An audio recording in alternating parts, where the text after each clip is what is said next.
Well, if I may have your attention, so appreciate all of you coming and joining us today. We're delighted to have special guests in Steve Ford, and I want to thank right off the bat all of our friends at the Ford Foundation, the Ford Presidential Library and Museum for helping make this event possible. When Marty Allen mentioned to me that Steve would be in town, I said, you know, I think our leadership fellows would really appreciate being able to hear Steve's perspective. Now, Marty's going to give a formal introduction of Steve Ford, but let me just say that sitting at lunch with him, he's a guy with a lot of interesting stories, observations, and background. You will enjoy him enormously. It is my pleasure at this point to introduce Marty Allen, the Chairman Emeritus of the Gerald R. Ford Foundation. Marty, would you please introduce him?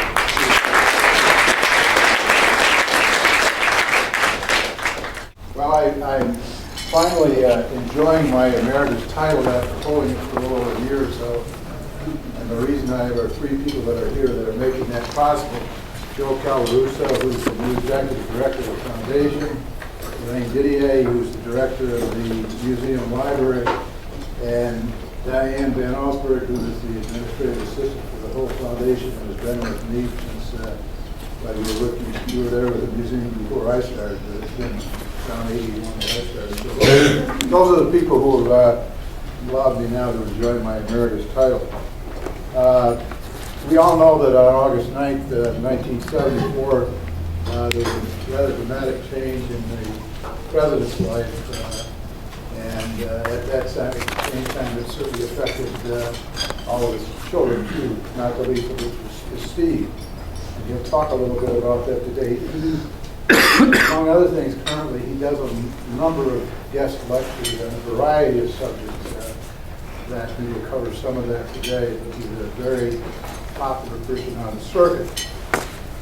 But I think that probably some of the things that you might like to know about or recall, I could do this in the form of a test to see, looking at the age differences here and not singling out anybody in particular. But for example, he has been a long time person that you've seen on the screen in television. Now, let me ask you this. Has anybody ever watched Young and Restless? Will they admit to it? Well, he spent 6 years on that show as Detective Andy Richards, for those that have seen it, you probably remember. And I have to tell this because I know that Steve would verify it, that when Young and Restless came on, when he was in that show, the president used to go into his office and close the door and not be disturbed so that he could see his... That was because his secretary Penny was addicted to the show. Maybe even more so, other than commercials and all the shows he did on television besides Young and Restless.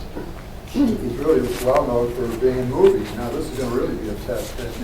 He's done over 30 of them, and maybe now I'll hit more of the students when I mention these. They were all feature films, and one of them was Black Hawk Down. Anybody here see Black Hawk Down? Now you see I'm getting the young. He was in Contact with Jodie Fisher. He was Foster, excuse me. He was in Heat with Robert De Niro and Al Pacino. The one that I think most people recognize is he was Meg Ryan's boyfriend in the movie When Harry Met Sally. So I feel a lot of people know that. Now, if you're really into the movies lately, his most recent film was Transformers, and he played a general. Maybe your age is beginning to catch up with you. That's right, yeah. He's truly a cowboy. He'll talk to you a little bit about that. But he was on the rodeo circuit at one time. He is a rancher by life now. He has a ranch out in California, and so he has usually when I call him about 11 o'clock in the morning during Raptors time, which is 8 o'clock this time, because he said he's up early, but he didn't tell me he's usually out on the ranch fixing fences or doing all those good things that cowboys do. He's a wonderful young person, and to all of us that have been involved with the Ford Foundation over the years, and it's just a delight for me to introduce you.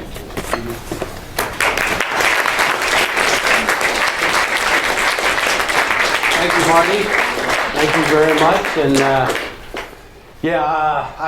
it's funny. I think back on some of the movies I worked on, and I played Meg Ryan's boyfriend in the movie When Harry Met Sally, and it amazes me that they actually paid me to kiss Meg Ryan. That to me is. But Marty's right. The last big movie I worked on was the movie Transformers, and I was a 3-star general, and I had worked for that director. The director of that movie was a guy named Michael Bay, who directed Pearl Harbor and a lot of big movies, and I worked with him on a movie called Armageddon about 10 years ago. And when I was in Armageddon, I was a and he made me a 3-star general in Transformers, and I started feeling old, Marty. That was, but it's been a lot of fun. I had a lot of fun working in the TV and film business. I was going to school out in California, Cal Poly University. I was an ag major, animal science major, and the way I got in the TV and film business, I took a summer job. I was rodeoing at the time, professionally, and I wasn't that good, but I was having a lot of fun doing it, and rodeoing. And a friend of mine was producing a movie down in Mexico with Rod Steiger and Burt Lancaster, and you'd have to be a little older in this room to know those actors. And it was a Western, and they needed some guys that could fall off horses, and I was doing it for free, and they were going to pay me, so I thought that would be a pretty good job. So I went to Mexico for the summer. I was a junior in college, and spent about a month and a half down in Mexico falling off horses with Burt Lancaster and Rod Steiger. And I remember they gave me one line in the movie, and it was a Western. Honest to God, this is a line, and I always thought this was a joke. And Burt Lancaster and Rod Steiger ride up to me on horses, and I actually say, "They went that-a-way." I'm the guy that said that, and I said it very poorly. I was not very good. But what I remember about that is I had no, great love for acting, or I just did this. It was a summer job, and I knew how to ride a horse. And I remember they paid me about $5,000 for the summer. Month and a half. You're a college kid. I didn't think I had to work again. I thought, when you're in college, $5,000, this is 1979, you could live the rest of your life off of $5,000. So came back from Mexico, and what happened, I went back to school, but I developed a love for the TV and film business, acting. And on the weekends, I was still going to college. On the weekends, I would drive down to Hollywood, and I would study acting and take some classes, seminars. And I started going on interviews while I was still going to college, and got an agent. And one of the first jobs I got was on Happy Days. And I played, again, had a few lines, and I played Al's cook. And Fonzie thought I stole money from Al, the guy that owned the little restaurant. And I have this scene where Fonzie confronts me. Now, you got to remember back, 1979, 1980, Happy Days was the big, that was the #1 show for 8-9 years. That was like the CSI of, it's hard to believe. But, so I had this scene with the Fonz, and that was a big deal for me to work with the Fonz. And just to let you know, I'm not getting rich in the film and TV business. At that time, they paid you $800. This was the schedule, the normal for any actor. You got paid $800 for a guest appearance on a comedy. And you rehearsed from Monday to Thursday, and then on Friday, you shot it live in front of a 3-camera audience, and it went out on TV. The residual, the next time it ran on TV or film, you get another $800. Those checks kept getting smaller and smaller and smaller over the years. About a month ago, I got a check from that episode of Happy Days that, originally was 1980, I think. And I don't know where it aired. It could have been in China or Russia or Italy, and subtitles and everything. Now remember, I got $800 back in 1980. The check I got the other day was, the gross amount was 9 cents. And after Uncle Sam took out taxes, the net was 6 cents. That's what I got. So I'm actually not going to cash it. I'm going to frame it, put it on the wall, and there's going to be some accountant sitting somewhere going, well, I can't find that 6 cents. So, what the stamp cost? How much does the stamp cost? I mean, just to mail it to me. So I've been very blessed working in the TV and film business, and it's been a lot of fun.